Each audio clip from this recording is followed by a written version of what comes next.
জাতীয় সংসদে 2026-27 অর্থ বছরের প্রস্তাবিত বাজেট নিয়ে চলমান সাধারণ আলোচনায় রোববার বিকেলে ঘটে যায় এক হাস্যরসাত্মক ঘটনা।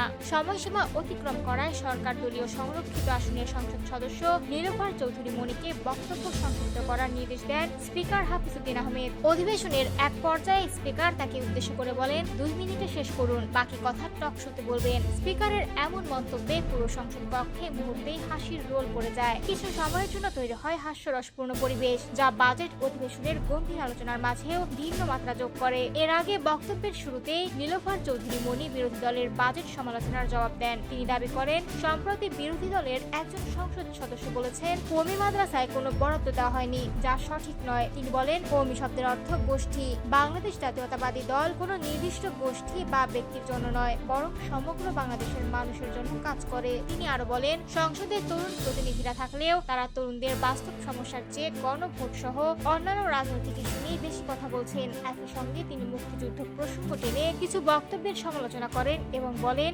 সংসদ সদস্য হতে মুক্তিযোদ্ধা হওয়া বাধ্যতামূলক নয়, বরং জনগণের জন্য কাজ করাই মূল যোগ্যতা। পরবর্তীতে বিষয়টি নিয়ে স্পিকার হাফিজউদ্দিন আহমেদ ব্যাখ্যা দেন। তিনি বলেন, সংশ্লিষ্ট সংসদ সদস্যের একটি মন্তব্য ছিল অনিচ্ছাকৃত ভুল বা স্লিপ অফ টাং। সংসদে তিনি বিষয়টি স্বীকার করেছেন এবং আগেও এ নিয়ে ব্যাখ্যা দেওয়া হয়েছে।